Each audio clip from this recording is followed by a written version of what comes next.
I think I just watched the nun get defeated by plastic earbud case. Let's talk about it.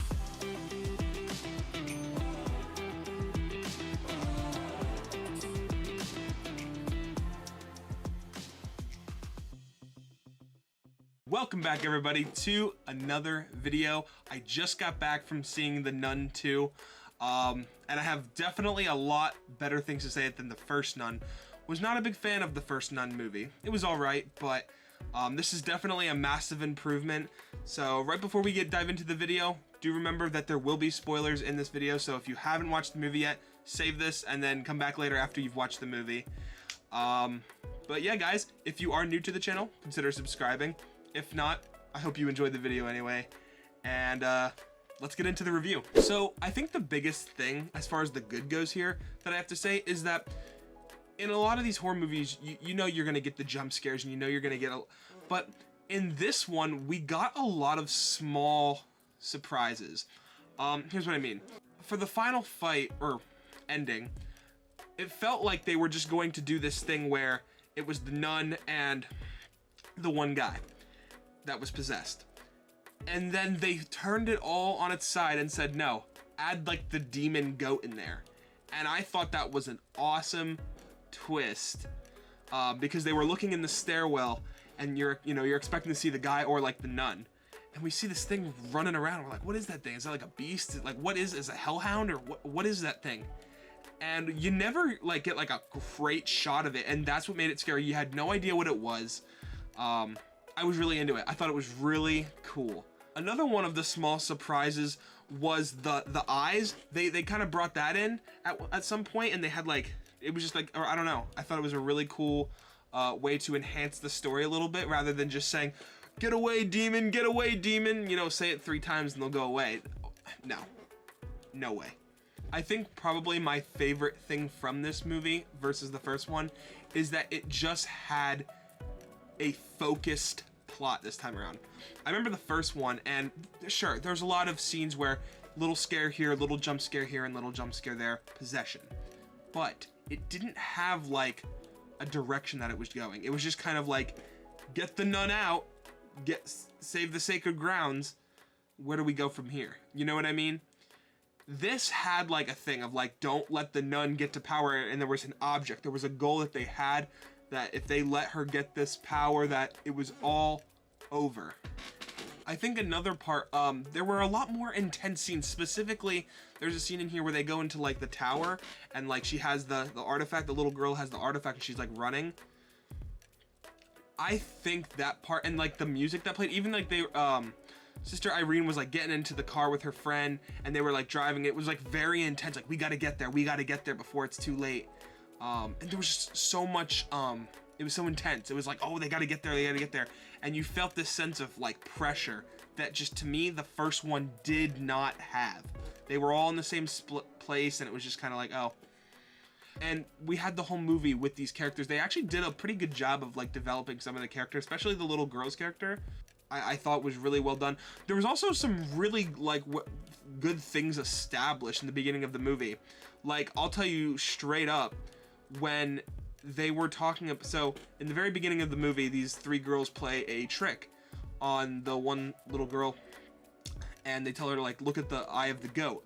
And at first I thought it was just like a coincidence thing, like, oh yeah, like that is pretty weird. And I was like, you know, look at it's like the eye of the devil. And I thought that was just like a reference, like they were using it as a, like, oh, what a coincidence that, you know, this movie has to do with like demonic possession and stuff, and that, you know, it has a goat. I thought it was just like a little Easter egg or something. Well, they actually use it way later in the movie to discover where the artifact is. I thought that was the artifact at first, but then I found out, you know, I was wrong, and that this was pointing to where the artifact was, like through like shining light in it and stuff. But I thought it was such great foreshadowing, because early in the movie, I had no clue that was going to be like a piece of the puzzle. And I felt like really, like it paid off in the end. Like it was really, I don't know, it just felt cool that they had kind of been planning it since the beginning. I don't know, it really worked for me. So there's a guy in this, and his name is Frenchie, and he gets possessed. Well, I thought that was actually a really weird, but then I thought about it, and I was like, wait, because if you look at all the times when the nun's around, she can't really, she doesn't have too much power physically. Like, she could scare people and she can do like wind stuff, and but like what she needed was him to dig that up, because she needed human strength, like someone who was like in, like, you know, in reality, not like a ghost. And to me, it just was awesome to like have him as that, like almost like a slasher kind of guy. I don't know, I thought it was really neat. And the last thing I do want to talk about is the really good twist they had at the end, that the nun was actually Irene's mom that left when she was young. I was like, whoa, like, because they did this thing, and I'll get to that in my mixed part of my review at the end of the movie, and this is how they explain it. Now, I'm not totally a huge fan of like the reasoning to how they defeat the nun, but I am a fan of like the backstory thing. I think that was really cool. I think the connection there was really special, and that explains a lot of the first movie. But let's get into the mixed part of the review. I do want to reiterate that I think that the eyes were a really cool artifact. However, they kind of established this thing at the beginning and at the end of the second act and the beginning of the third act, where like these eyes were very powerful, and that if the nun were to get her hands on them, she would essentially become like, have the powers of like an angel, which is very powerful. And she was supposed to be like almost non-stop, and she does gain like a couple of abilities, but I think it was a little underplayed the way that they described it, because it's just like her daughter, and she's able to like do something through like the wine and like blood. It was cool, but I think that it should have taken a lot more to defeat her. I don't know what they could have done. I have no idea, but maybe, you know, they could have worked something into the script. I don't know what they could have done though, so that's kind of why I'm mixed on it, because I don't know what they could have done at that point. And moving on to the bad, there's not much to talk about here. I'll just say a couple of key points. It does take a little bit for Irene to get into like the big plot picture of the movie. I think the whole first act, she's not even like with them, she's like getting there. And that was a little annoying, because, you know, it would have been nice to have her like at least join them in the first act. It took, I don't even know if it was like, I know she was with them in the second act, but she was more or less just like, she went there and she was like, oh, I don't think there's really too much going on here. And then she went to this like Catholic like archive place, and then she went back there. So I don't, you know, maybe, I don't know.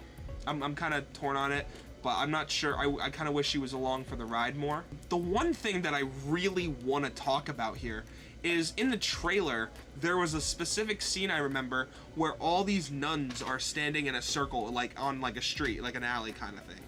And I was waiting for that moment, because I thought that was a really cool shot in the movie. They had all my favorite shots in the movie, the one with the magazines flipping, the one, just all my favorite scenes. But that scene was not in there, and that was my favorite one from the trailers, and it was not in there, and I really wish it was, because it was really cool. You know, it was a little disappointing, I won't lie. I wish that they had kept that shot in there. Other than that, just the big thing is that there was a lot of, not a lot, but there were a couple dry spells in there, not too many. They usually were like, it wasn't two characters like talking to establish like a connection. It was just like kind of reiterating some things for fans that hadn't seen the first one, but they took it like a tad overboard and like kind of treated the audience like they were stupid. It wasn't too bad, so it's nothing that would make you like hate the movie or anything. That is my review of The Nun 2. Please let me know. I'll probably leave my letterboxd review somewhere here, and let me know what you guys thought of The Nun 2. Did you love it? Did you hate it? What did you think of the first Nun? Again, I was not a big fan of it. This was definitely a big upgrade for me. And then they do have an end credit scene at the end of this relating to The Conjuring, so maybe we'll get to see, you know, something with that happen. I think that would be really cool. Yeah, I really hope something like that happens. So yeah, guys, let me know what you guys thought of the movie, and if you guys are looking to some other movie reviews in the future. Until then, peace, guys.